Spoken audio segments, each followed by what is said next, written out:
47 और मैं हूं प्रियंका पांजा।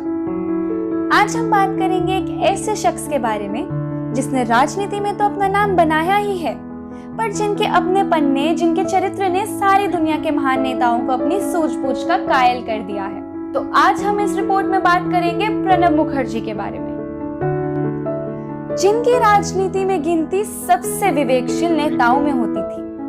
संसद पहुंचे तो उनकी संसदीय कार्यकुशलता के सब दीवाने हो गए। दुनिया भर में सराहे जाने वाले भारत रत्न प्रणब मुखर्जी के व्यक्तित्व और कृतित्व से कौन परिचित नहीं है। एक विनम्र पृष्ठभूमि से आने वाले 84 वर्ष के प्रणब मुखर्जी का जन्म 11 दिसंबर 1935 को पश्चिम बंगाल के एक छोटे से गांव मिराटी में हुआ था। उनके पिता कांग्रेस पार्टी के एक स्थानीय नेता थे और स्वतंत्रता सेनानी भी थे।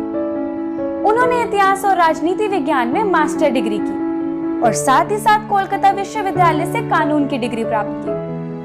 फिर उन्होंने अपने पेशेवर जीवन की शुरुआत कॉलेज के शिक्षक और पत्रकार के रूप में की। प्रणब मुखर्जी बांग्ला प्रकाशन संस्थान देशर डाक में भी काम कर चुके हैं। प्रणब मुखर्जी बगिया साहित्य परिषद के ट्रस्टी एवं अखिल भारत बक साहित्य सम्मेलन के अध्यक्ष भी रहे। प्रणब का विवाह 22 साल की उम्र में 13 जुलाई 1957 को शुभ्रा मुखर्जी के साथ हुआ था। उनके 2 बेटे और 1 बेटी हैं। 1969 में प्रणब मुखर्जी का राजनीतिक कैरियर 34 साल की उम्र में राज्यसभा के सदस्य बनने से शुरू हुआ। इंदिरा गांधी की निगरानी में उनका सियासी सफर तेजी से आगे बढ़ने लगा, जिसके बाद उन्होंने कभी पीछे मुड़कर नहीं देखा। लेकिन उनका सितारा उस समय बिखरने लगा जब 1984 में इंदिरा गांधी की हत्या के बाद राजीव गांधी प्रधानमंत्री बने, जिन्होंने प्रणब मुखर्जी को अपने मंत्रिमंडल में जगह नहीं दी। प्रणब मुखर्जी उस वाकया को अपने पुस्तक द टर्बुलेंट ईयर्स 1980-1996 में याद करते हैं। इससे दुखी होकर प्रणब मुखर्जी ने कांग्रेस पार्टी छोड़ दी और अपनी अलग पार्टी बनाई। राशिद किदवाई कहते हैं कि काफी समय तक प्रणब हाशिए पर ही रहे, उनकी पार्टी कुछ नहीं कर पाई। किदवाई बताते हैं, कांग्रेस में लौट आने के बाद जब उनसे उनकी पार्टी के बारे में पूछा जाता था तो वे हंसकर कहते थे कि मुझे अब उसका नाम भी याद नहीं है। प्रणब मुखर्जी का इससे भी बुरा वक्त उस समय आया जब उन्हें पार्टी से 6 साल के लिए निकाल दिया गया। ये कदम उनके खिलाफ उस समय उठाया गया जब उन्होंने उस वक्त की इलस्ट्रेटेड वीकली पत्रिका के संपादक प्रीतीश नदी को एक इंटरव्यू दिया था। पूर्व राष्ट्रपति अपनी किताब में पार्टी से निकालने जाने के बारे में लिखते हैं, राजीव गांधी ने गलतियां की और मैंने भी की। उन्होंने दूसरों को अपने ऊपर प्रभाव डालने दिया, दूसरों ने मेरे खिलाफ कान भरे। मैं भी अपनी निराशा पर काबू नहीं रख पाया। कांग्रेस पार्टी में उनकी वापसी यूं तो 1988 में हुई थी, लेकिन 1991 में पार्टी के आम चुनाव में जीत और नरसिम्हा राव के प्रधानमंत्री बनने के बाद उनकी किस्मत बदली और अब 2004 के आम चुनाव में सोनिया गांधी प्रधानमंत्री नहीं बनना चाहती थी, तो प्रधानमंत्री पद के लिए उनका नाम लिया जाने लगा।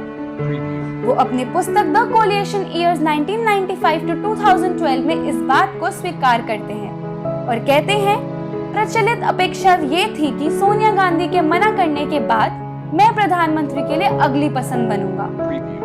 साल 2012 में प्रणब मुखर्जी को राष्ट्रपति बनाया गया।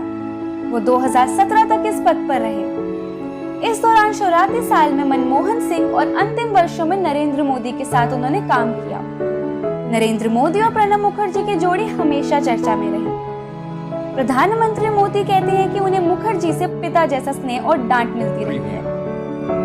न्यूयॉर्क से प्रकाशित पत्रिका यूरोमानी के एक सर्वेक्षण के अनुसार वर्ष 1984 में दुनिया के 5 सर्वोत्तम वित्त मंत्रियों में से एक प्रणब मुखर्जी भी थे। उन्हें सन 1997 में सर्वश्रेष्ठ सांसद का अवार्ड मिला। वित्त मंत्रालय और अन्य आर्थिक मंत्रालयों में राष्ट्रीय और आंतरिक रूप से उनके नेतृत्व को लोहा माना गया है। वे लंबे समय के लिए देश की आर्थिक नीतियों को बनाने में महत्वपूर्ण व्यक्ति के रूप में जाने जाते हैं। उनके नेतृत्व में भी भारत में अंतर्राष्ट्रीय मुद्रा कोष की क्षण की 1.1 अरब अमेरिकी डॉलर की अंतिम किस्त नहीं लेने का गौरव अर्जित किया गया। उन्हें प्रथम दर्जे का मंत्री माना जाता है। प्रणब मुखर्जी को सन 2008 के दौरान सार्वजनिक मामलों में योगदान के लिए भारत के दूसरे सबसे बड़े नागरिक पुरस्कार पद्म विभूषण से नवाजा गया। प्रणब मुखर्जी को 26 जनवरी 2019 में भारत रत्न से सम्मानित किया गया। प्रणब मुखर्जी को 10 अगस्त को दिल्ली के army research and referral hospital में भर्ती कराया गया था। इसी दिन ब्रेन क्लॉटिंग हटाने के लिए इमरजेंसी में सर्जरी भी की गई थी। इसके बाद से उनकी हालत गंभीर बनी हुई थी। प्रणब मुखर्जी ने 10 तारीख को खुद के कोरोना पॉजिटिव होने की बात भी कही थी। प्रणब मुखर्जी ने 31 अगस्त 2020 को सैन्य अस्पताल में अंतिम सांस ली। आखिरी दिन तक प्रणब मुखर्जी एक सच्चे लोकतंत्रवादी बने रहे। आज के दौर में जहां नेता विचारधारा की परवाह किए बगैर दल बदलने में एक पल के लिए नहीं सोचते, वहीं पूर्व राष्ट्रपति अपनी एक अलग पहचान बनाकर अपनी विरासत छोड़कर गए हैं। ऐसे व्यक्ति जब जीवन से विदा लेते हैं तब भी लोगों के दिल में बसे रहते हैं। उनकी छाप हमारे हृदय में हमेशा रहेगी। प्रणब दा हमेशा हमारे दिल में बसे रहेंगे। आज की रिपोर्ट में इतना ही। तब तक के लिए देखते रहें न्यूज़ मीडिया 47।